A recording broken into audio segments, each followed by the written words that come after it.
Paano nga ba mag-apply sa affiliate program? Ayan, mag-login po muna kayo sa Shopee app. Then, open nyo lang po yung help center. Then, hanapin nyo po. Type nyo po pala, how to apply affiliate program.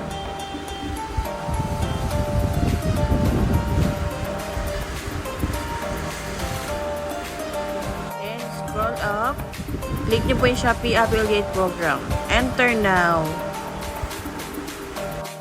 Tapos yan, fill up nyo lang po yan. Then guys, at least 1,000 followers social media platform.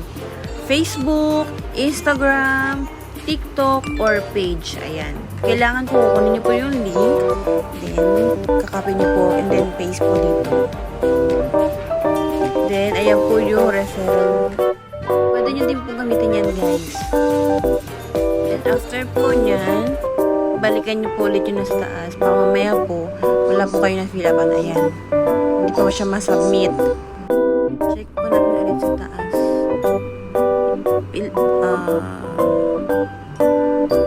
Social media ads. Saan nyo daw na nakita? Paano daw nilaban ang Shopee affiliate program? Then at least 1,000 yun. Okay, then submit. Ayan. Thank you.